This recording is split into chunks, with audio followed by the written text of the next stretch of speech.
ఏమిటి నాన్న రాయా? అన్నే ఇంకో 2 రాళ్ళు దొరికితే చాలు ఈ హోటల్ తిండి పుణ్యం అంటూ ఒక ఇల్లే కట్టుకోవచ్చు. సరే అప్పుడు ఏంటండి అమ్మ ఖర్చు చేద్దాం. బాగా మడిచించు. వద్దండి. ఎందుకే వద్దంటావు? చించినప్పుడని మళ్ళీ కొట్టమంటావా? ఏంటమ్మా డల్గా ఉన్నావు? చిత్ర ఊరికి వెళ్ళిపోయిందిగా, అందుకే మీ అమ్మ అలా ఉంది.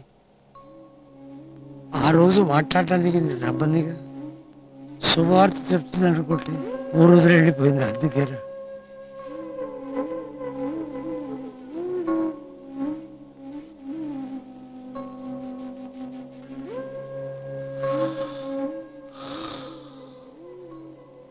అమ్మా చిత్ర ఊరికి వెళ్ళిందా లేదా అన్నది నాకు ముఖ్యం కాదు.